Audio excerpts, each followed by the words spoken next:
मेहुल को मयूर कॉलोनी से काफी शिकायतें आ रही थी। मयूर कॉलोनी में 10 तारीख को राजेश जी के घर पे फ्लैट नंबर 32 पे चोरी हुई।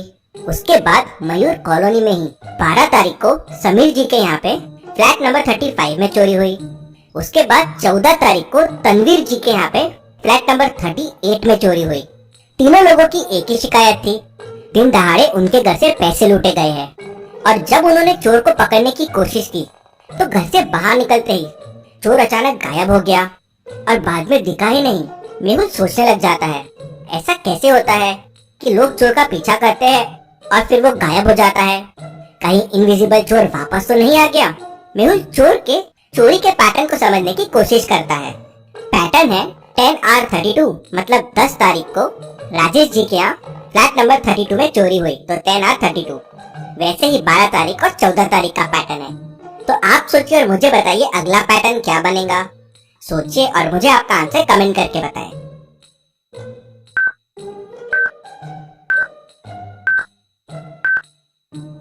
मेहुल पैटर्न को देख के समझ जाता है कि अगला पैटर्न क्या होगा।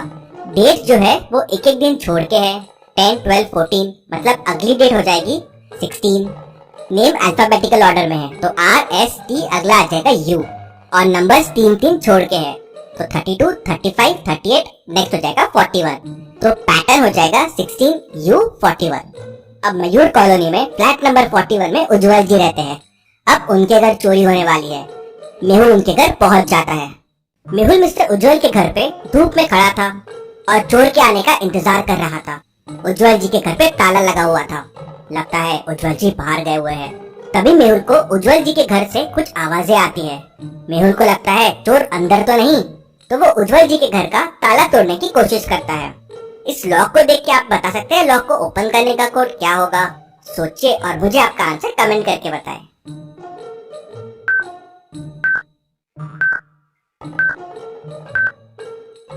चलिए इसका आंसर देखते हैं। 5 into 2 10 है, -1 9 होगा।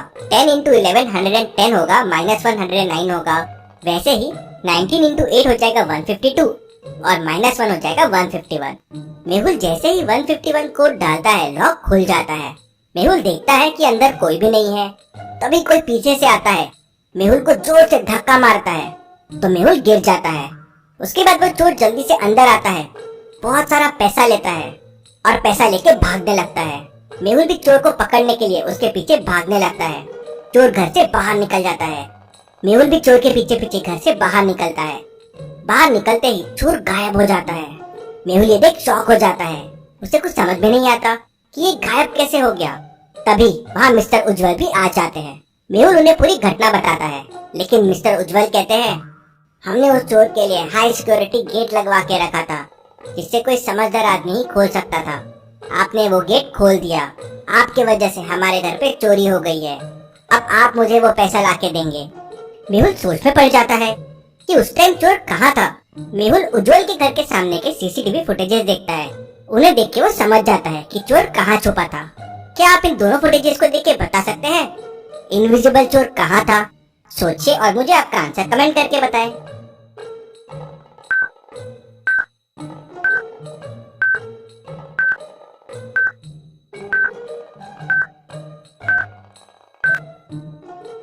चलिए इसका आंसर देखते हैं।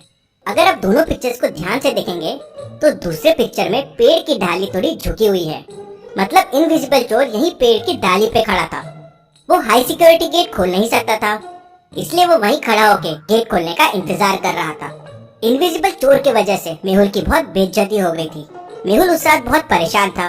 अगले दिन मेहुल भूल भुलैया साइंटिस्ट के पास जाता है, यह जानने के लिए कि ये इनविजिबल चोर वापस कैसे आ गया। भूल भुलैया साइंटिस्ट ने अपने आने के लिए एक भूल भुलैया बना रखी थी। क्या आप इस भूल भुलैया को देख के बता सकते हैं कौन सा रास्ता साइंटिस्ट तक जाता है, ABCD या E? सोचिए और मुझे आपका आंसर कमेंट करके बताएं।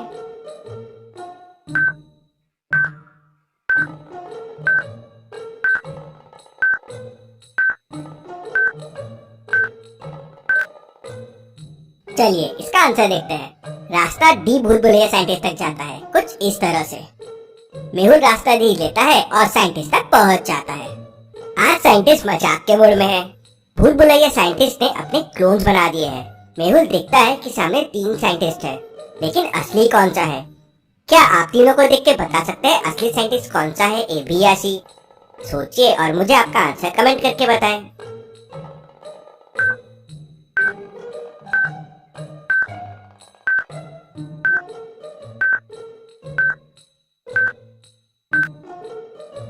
चलिए इसका आंसर देखते हैं। बी ने स्टेथोस्कोप लगाया हुआ है। साइंटिस्ट नहीं, डॉक्टर्स लगाते हैं स्टेथोस्कोप, मतलब बी तो नहीं है। अब ए और सी में सी को राइट साइड में तिल है। अब भूल भुलैया साइंटिस्ट को कभी तिल था ही नहीं, मतलब ए असली साइंटिस्ट है। मेहुल पहचान लेता है तो बाकी तो गायब हो जाते हैं। मुझसे ही मस्ती साइंटिस्ट। और फिर मेहुल साइंटिस्ट को सारी बात बताता है। इंटरेस्टिंग। क्या डिटेक्टिव, आपने एक बात ऑब्जर्व की? चोर गायब कब होता है? उसके गायब होने का पैटर्न क्या है? मेहुल सोचने लगता है। क्या आप सोच के बता सकते हैं चोर के गायब होने का पैटर्न क्या था?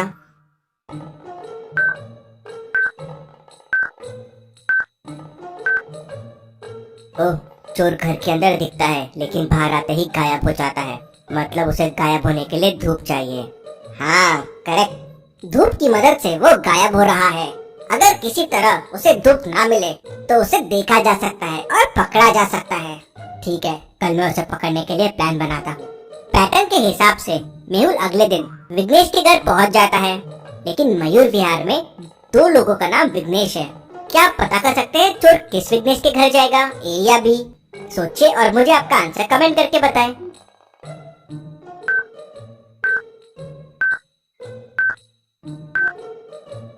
चलिए इसका आंसर देखते हैं। पहले विघ्नेश का घर काफी सारी ऊंची ऊंची बिल्डिंगों के बीच में है, यानी कि चोर वहाँ चोरी नहीं कर पाएगा क्योंकि छाव होने के कारण वो विजिबल हो जाएगा। लेकिन दूसरा विघ्नेश का घर एकदम खाली खाली सा है और काफी धूप भी है, मतलब यहाँ आसानी से चोरी करके भाग सकता है और गायब भी हो जाएगा। मेहुल सेकंड वाले विघ्नेश के घर पहुँच जाता है और वहाँ चोर का इंतजार करने लगता है। चोर पीछे से आता है और मेहुल को जोरों से धक्का देता है। मेहुल गिर जाता है। चोर सीधा अंदर जाता है और बहुत सारा पैसा उठा लेता है और वहाँ से भागने लगता है। मेहुल भी चोर के पीछे भागने लगता है, लेकिन घर से बाहर आते ही चोर गायब हो जाता है। लेकिन फिर भी मेहुल बड़ी आसानी से चोर का पीछा करता रहता है। मेहुल को चोर दिख नहीं रहा था, फिर मेहुल चोर का पीछा कैसे कर रहा था? क्या आप सोच के बता सकते हैं मेहुल ने क्या किया होगा? सोचिए और मुझे आपका आंसर कमेंट करके बताएं।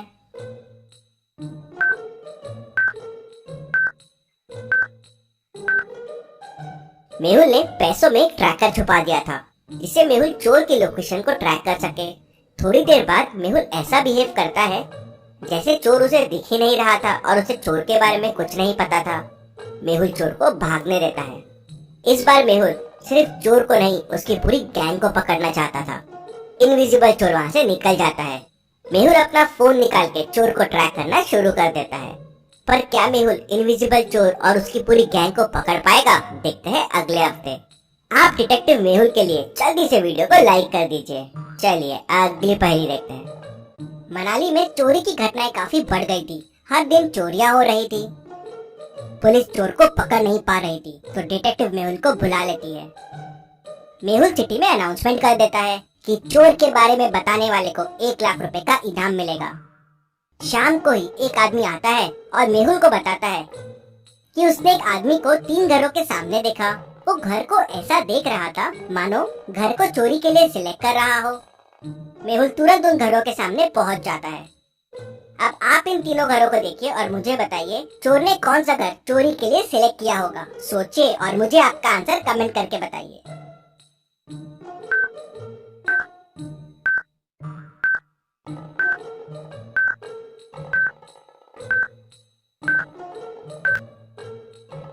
चलिए इसका आंसर देखते हैं। पहला घर तो सेल पे है, चोरी के लिए यहाँ कुछ नहीं मिलेगा। दूसरे घर की लाइट चालू है, काफी स्लीपर्स भी बाहर रखी हुई है, चोरी करना यहाँ थोड़ा रिस्की है। तीसरा घर लॉक्ड दिख रहा है और घर के रास्ते में बर्फ है, मतलब काफी टाइम से ओनर यहाँ है नहीं। ये घर बेस्ट रहेगा चोरी के लिए। मेहुल पहले से ही वहाँ मौजूद होता है। चोर आता है तो उसे पकड़ लेता है। मेहुल की समझदारी के लिए वीडियो को 1 लाइक तो जरूर बनता है। चलिए अगली पहेली देखते हैं। मेहुल झाड़ से बंधा हुआ है। अगर मेहुल पे टाइगर आक्रमण करता है और या भालू आक्रमण करता है तो आपको क्या लगता है दोनों में से क्या सेफ होगा, टाइगर या भालू? सोचिए और मुझे आपका आंसर कमेंट करके बताएं।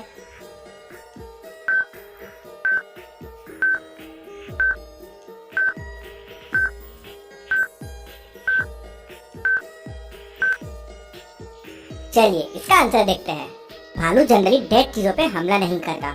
अगर मेहुल सांस रोक दे तो भालू से छोड़ सकता है, लेकिन टाइगर तो टाइगर है, वो नहीं छोड़ेगा। तो भालू टाइगर से सेफ रहेगा। ऐसी और पहेलियों के लिए चैनल को सब्सक्राइब करके बेल आइकन प्रेस कर दीजिए।